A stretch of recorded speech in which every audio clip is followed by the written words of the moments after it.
America's Heartland is made possible by They make up a small part of our population, but have a huge impact on our lives. They take business risks few others would tolerate, all on our behalf. They're American farmers who feed, fuel, and clothe the world.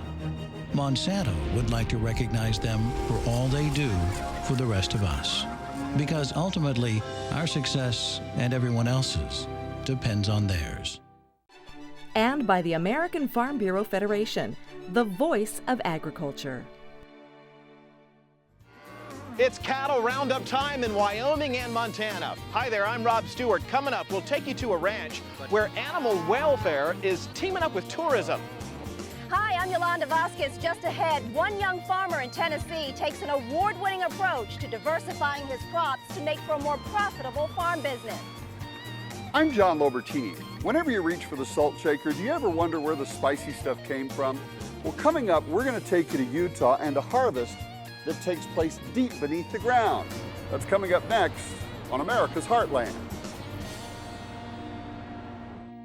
You can see it in the eyes of every woman and man in America's heartland, living close to the land.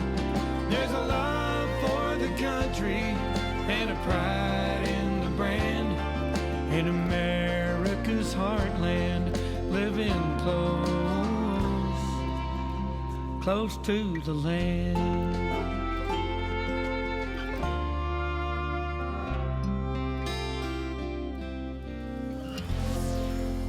Head to Big Sky Country and you'll find many ranches alive and well. But for one ranch in Montana and Wyoming, keeping that ranch thriving meant a blend of new education and letting some of the outsiders in.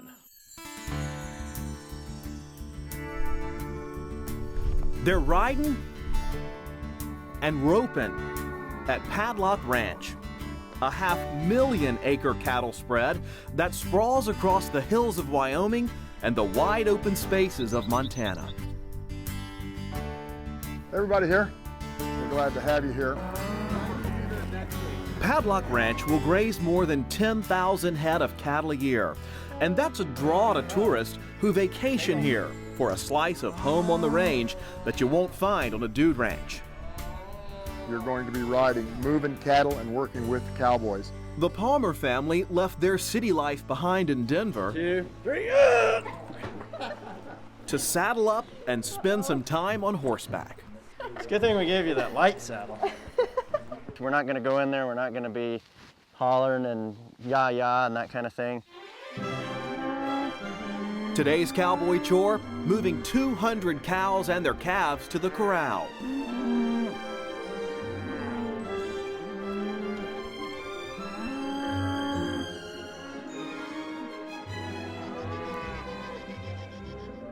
Running a ranch means regular vaccinations to keep the stock healthy. Okay. It was really awesome. cool. I liked it a lot. It was. I just really like the experience of feeling like all the pressure and stress of home kind of leaves you when you come here. So kind of have a new perspective on things. There's no trains or airplanes or cars or traffic, and it feels like time stopped here. It's great. So, Wayne, we're on the grounds of one of this country's largest cattle companies. Why tourism?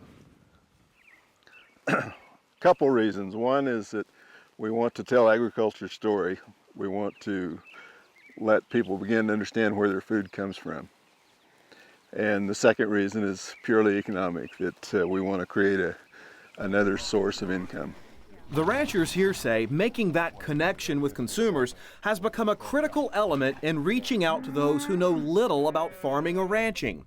We can teach them about our culture, give them the chance to experience it and understand what it is. This to us is a way of life, and we just want people to be able to experience that.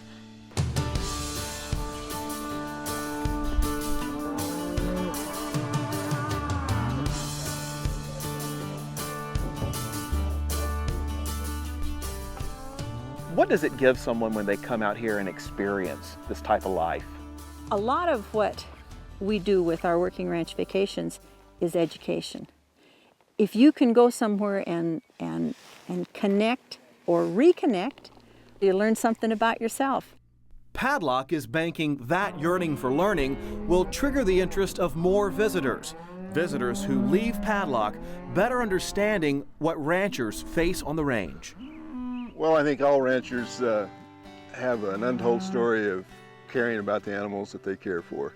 And there's lots of times they've spent in blizzards and other things taking care of a single calf. Today, the public is really interested in that. After a hard day's work, it's time to kick back. But there's no bare bones bunkhouse here.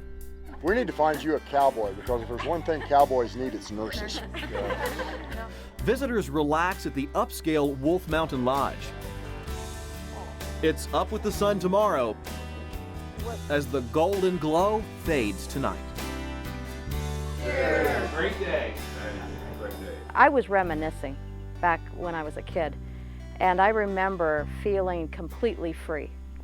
And that's what land and having nobody around does. It frees you. It's a great experience for them. Something we hope they can take home, and we know they will. We know they'll have memories that'll last for a long time. Cattle can be found in many parts of Wyoming today, but travel back in time and dinosaurs once roamed the landscape here. Dozens of different dinosaurs called Wyoming home in the Jurassic period, dating back more than 100 million years. All of us like to be recognized for our efforts in doing the best job possible. And on this Tennessee family farm, those efforts have garnered some national attention.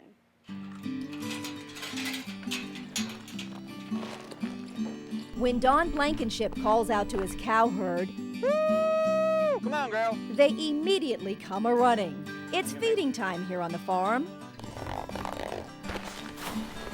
Like many farmers and ranchers all across the Heartland, Don finds his day consumed with a laundry list of activities that are critical to keep his farm going. I don't have a 9-to-5 job, I have a 5-to-9 job. You know, when it gets pretty weather like this, April, May, through June, I'm extremely busy. Don's Black Angus cows represent only a small portion of the farming operation that he's built over the years. This third-generation farmer has close to 400 acres of specialty row crops like corn and soybeans. But this time of the year, you'll find him handling the dusty duties that come with his commercial haymaking operation. We take up around 35 to 40,000 square bales of hay a year and about 2,000 rows. His hay crop is a significant part of his bread and butter. The Blankenship farm sells two kinds: premium hay, which is usually favored by folks in the horse industry, and regular run-of-the-mill hay used for cattle feed. I sell some mixed grass hay and some wheat hay every year to some people who don't want to pay the premium price, but they still want a good quality hay. Hay production, which runs from spring through early fall, is a multi-step process. Don works this 20-acre field of orchard and timothy grass at a breakneck pace, while his 78-year-old father, Steve, rakes the hay into rows on another field down the road. Once gathered, a large baler attached to the back of a tractor compresses the hay into square or cylindrical shapes and then plops it on the ground for later pickup. As with many farming operations, staying ahead of the weather can make or break a crop. So Don and Steve take advantage of clear skies to work the fields non-stop.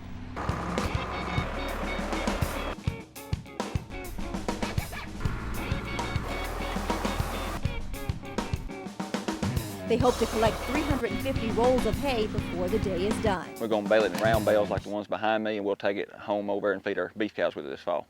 This kind of pace is nothing new for Don. He started his farm chores early in life, helping his dad with their dairy cow and feeder pig operations. I was the gopher or the helper, all growing up and everything, and as soon as the time I was 7 or 8 years old, I was driving a tractor. It was the same story for his dad, Steve, who began milking the family cows when he was just 5 years old. What did you think about that, having that kind of a life? Well, I don't think you know better. Don decided to pursue farming full-time after he graduated from Middle Tennessee State University.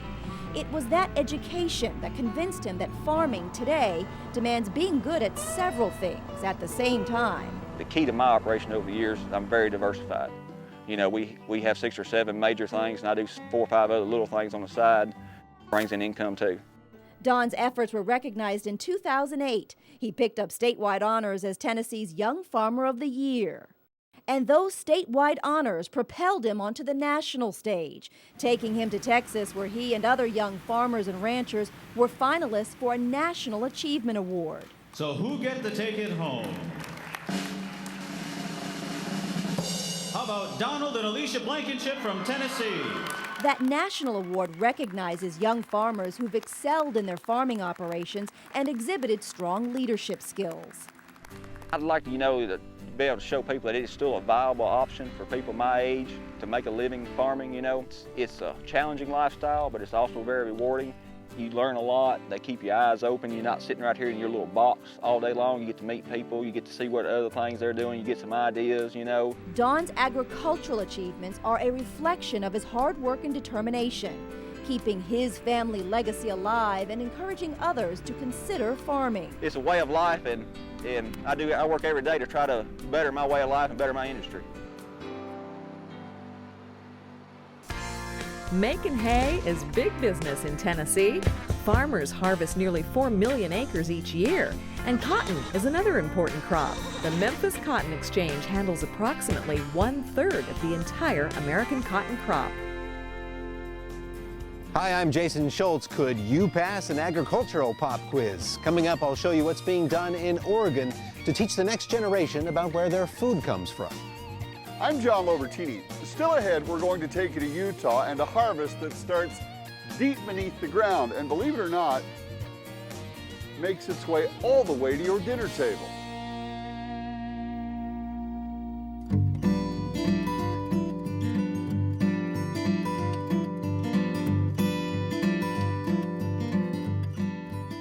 Hi, I'm Paul Robbins, and here's something you may not have known about agriculture. If I say Jethro Tull, well, music fans are going to think about a British rock band, but that group really stole its name from a man who has a lot to do with the food that ends up on your table. That's because Jethro Tull, the man, not the group, was an early agricultural pioneer who dramatically changed the way that crops were produced. Pass any farm field today and you'll see a variety of equipment being used to plant, fertilize, and harvest crops. But back in the 17th century, it was all done by hand. Enter Jethro Tull. He was born in Berkshire, England in 1674. He went to Oxford University, but a bout of ill health sent him traveling across Europe looking for ways to raise healthy food. At that time, seeds were randomly scattered across a field by hand. Tull mechanized the process, inventing one of the first agricultural implements, as well as encouraging the planting of crops in rows. His seed drill uniformly dug an open row, dropped a seed into the ground, and replaced the dirt. He also made improvements on the plows of the time, devised a mechanical hoe, and encouraged the use of horses for farm work instead of oxen. Tull believed that horses did a better job of pulverizing the soil and reducing the incidence of weeds. All of this was not without controversy, however. Many workers didn't like the machinery because they felt they're going to lose their jobs. But eventually, Jethro Tull was recognized for jump-starting an agricultural revolution that continues to this very day.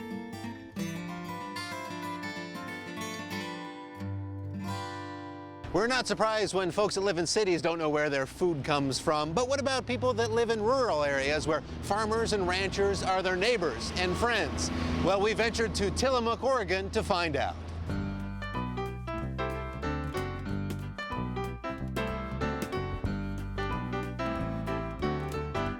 Moo. This rural coastal area is known for dairy farms by the dozen. Tucked on a quiet hillside is Nestucca Valley Elementary School.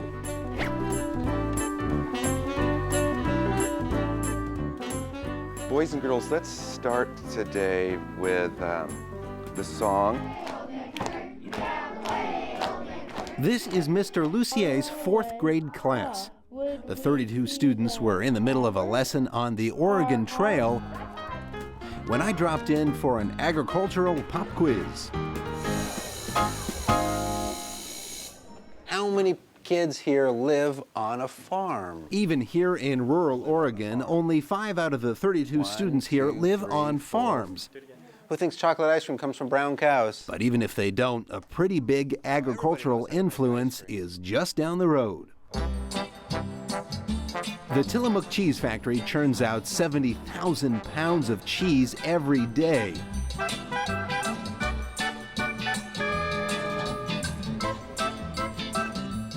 Tillamook Creamery is a dairy cooperative for farmers in the area. With such a well-known cheese operation just down the road, these kids should be experts, right? So here's a really tough question. Who knows where cheese comes from? You know? Cheese comes from cows, and you have to take the milk and put it in a sitting tank. I think they take the fat off the milk first, and then they sit it in a refrigerator for a long time until it's like really, like the cheese is all wobbly and everything. Like most kids, these students would obviously prefer grilled cheese instead of being grilled about cheese. Mr. Lucier is familiar with the importance of agriculture in this part of Oregon. So the timber, the fishing industry, the dairy industry is really important here in Tillamook County. What have you seen over the years in terms of the changing landscape and the kids? Well, I first came in '74. I had, maybe half my class came from dairy farms, and I've seen that population go down a little bit.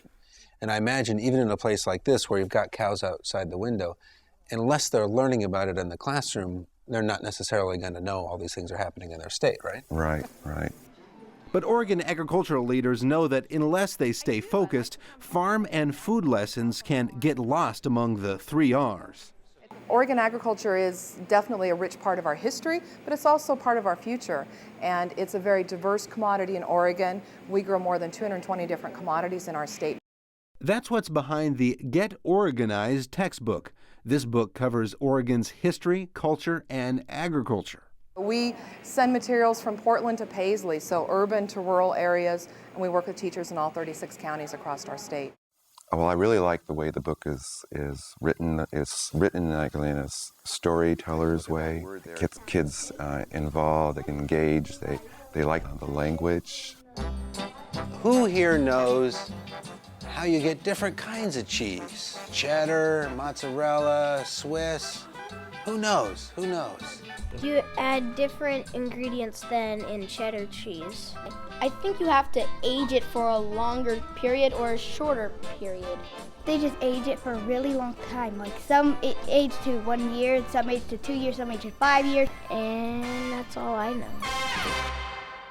Ag education programs across the country work to help the next generation understand the importance of agriculture in the U.S.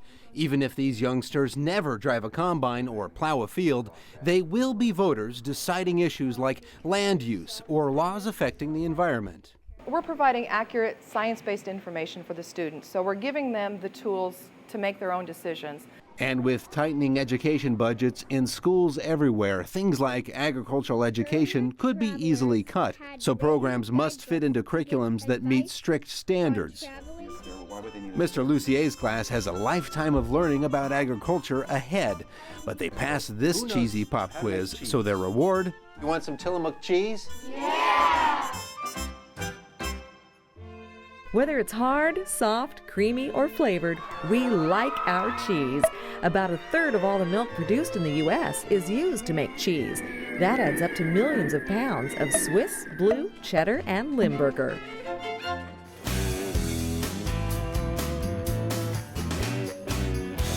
My name is Paul Squires. My occupation is I'm a pest control advisor, and that means that I work with farmers to make decisions on pest management, fertilizer management, nutrient management, and sometimes irrigation management in the field and row crop and field crops. Oh, here's a tomato right here. The end goal for myself and my client is to have as much production out of the field as possible. I feel that pest control advisors definitely make the area, our food, everything safer for society. See, there's aphid here and the ladybugs, so we have the beneficials. This is nightshade here. My job encompasses many things other than insects. It encompasses weeds, disease management, and my job is to pretty much start from scratch before the field is planted with soil samples. To be a pest control advisor, education requirements are to have a degree in agricultural science, pest management, or a biological science. So this is a recommendation. It's never the same. Every year is different. Every situation is different. And when you think you have the answer, you're just going to school again. And that's one of the parts of the job that I really enjoy, is that I'm constantly learning. Okay, come on. I'm most proud of just the ability to work with people and to actually make a difference.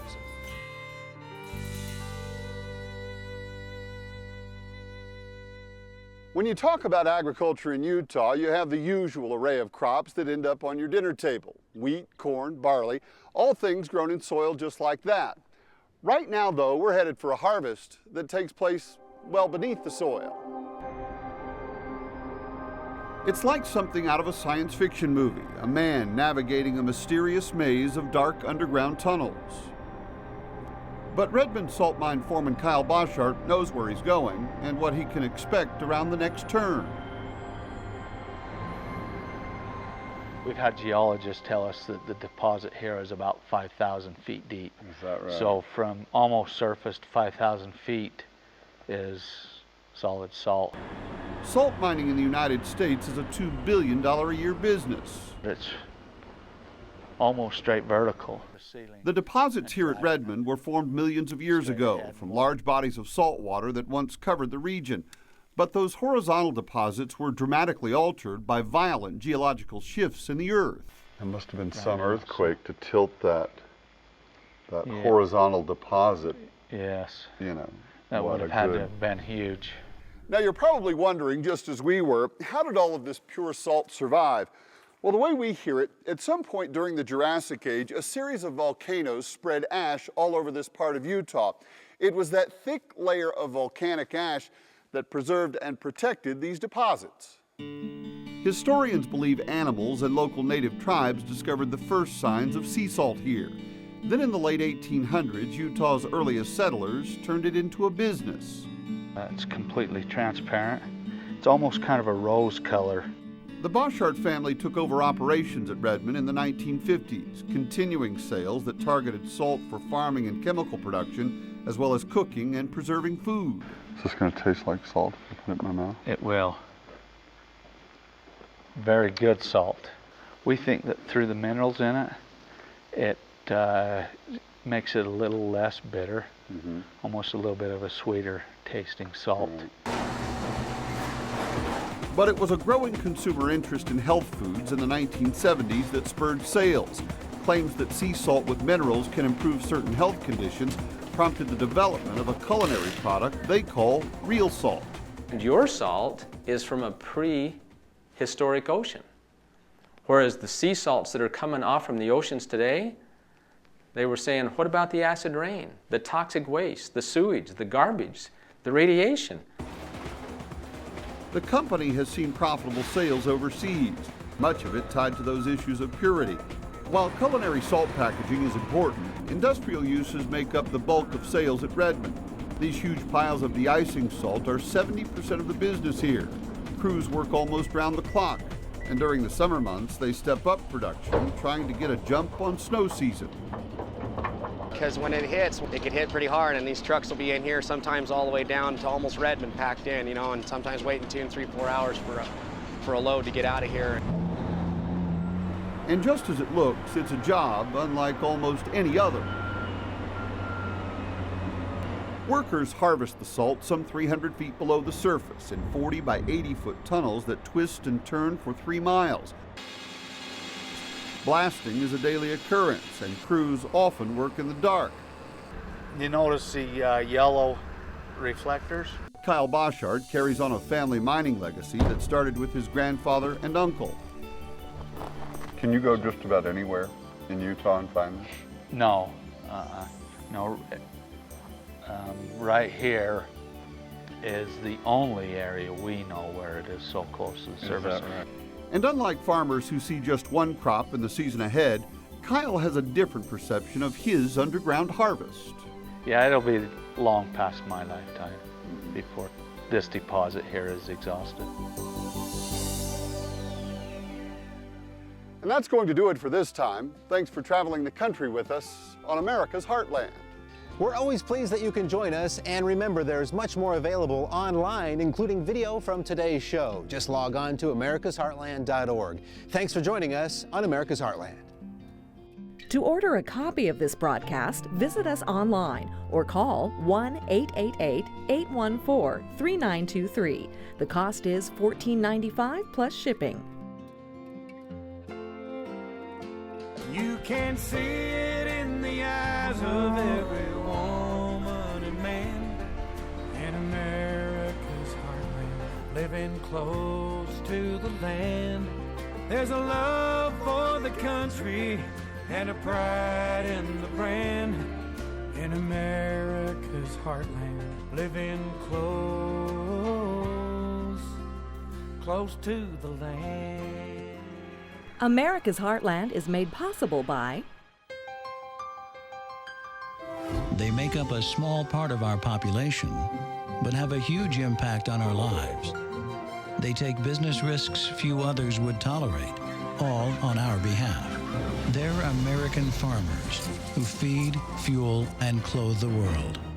Monsanto would like to recognize them for all they do for the rest of us. Because ultimately, our success and everyone else's depends on theirs. And by the American Farm Bureau Federation, the voice of agriculture.